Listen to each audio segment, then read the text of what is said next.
थांनाय गोलाव बोसोर 15-17 बोसोरा जोंनि गेजेराव जाथि जनगोष्ठीनि गेजेराव फोथायलायनो हायै नांलाय खमलाय मोनसे थासारि बुलाय सोलाय मोनसे थासारि आरो बे थासारिया जों रावखौबो सुखुआव थानो होआखैमोन। ससियेल इकोनमिक एवारनेस प्रग्रामाव हाबाफारि बाहागो लाबाय सार मा नुदों? बेयो बिटिआर सरकारनि जा प्रमद बर' मानगोनां बिथां चिफनि सरकारनि दैदेननायाव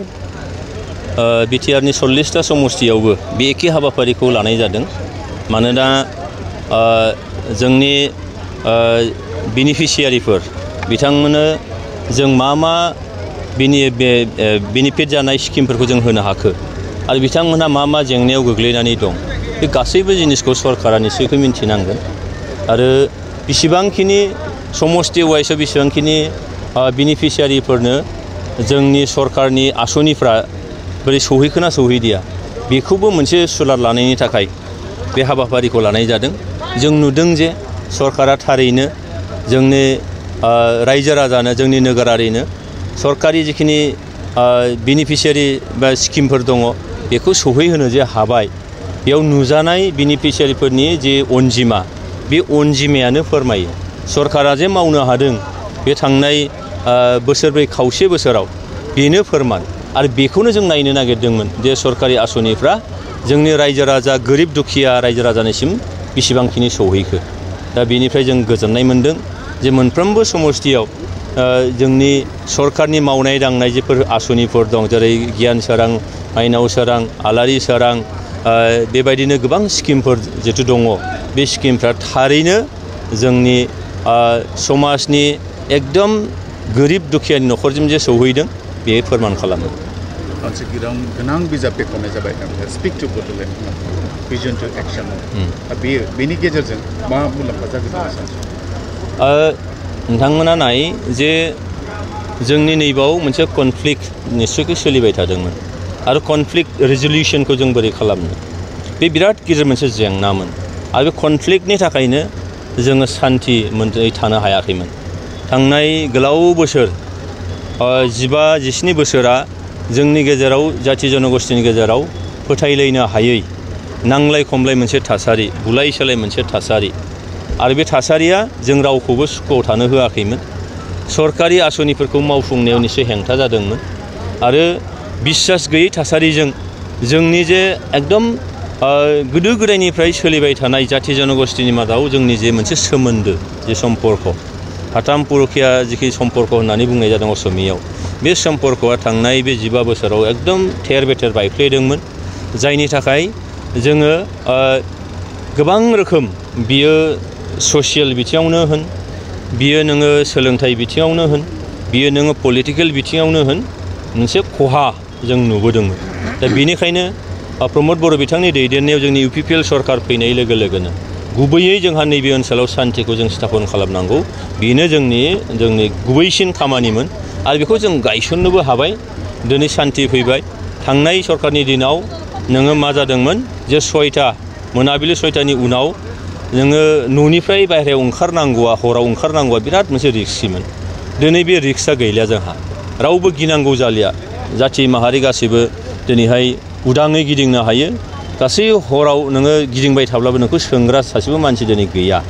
आरो बेजों मा लाब जादों जोंहा सोलोंथायाव जोंहा जौगादों। दिनैहाय नोङो नाय जोंनि बिटिआर ओनसोला जोंनि आसामनि जेसेबां जिल्लाफोर दङ